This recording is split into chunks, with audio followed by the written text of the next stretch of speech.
پنجشیر او بغلان کې د طالبانو او مخالفو ډلې نښتې د وسلوالو او ولسي خلکو د وژل کېدو ادعاوې کېږي. د افغانستان په پنجشیر او بغلان ولایتونو کې د طالبانو او د دې ډلې د وسلوالو مخالفینو ترمنځ نښتې دوام لري او دواړه خواوې یو بل ته د مرګ ژوبلې د اړولو ادعا کوي.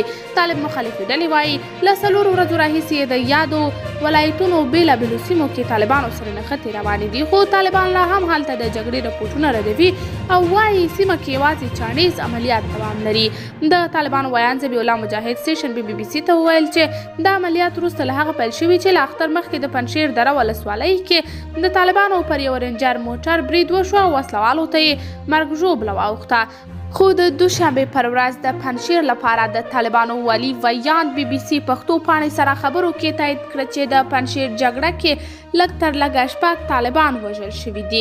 په ورته مهال د افغانستان په سویل کې ځینو طالب سرچینو هم بي بي سي سره خبرو کې منلې ده چې د پنجشیر او ادراب له جګړو لږ تر لږه د 15 طالبانو مړي هلمند او کندهار ته لیږدول شوي.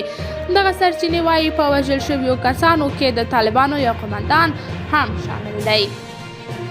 پر خپله رسنیو هم داسې ویډیو کلیپونه خپاره شوي چې پکې ظاهرا د طالب وسلوالو مړي ښکاري چې په چورلکو کې لیږدول کېږي، خو معلومه نه ده چې دا کلیپونه د تازو نښتو پر مهال اخیستل شوي او که پخواني دي.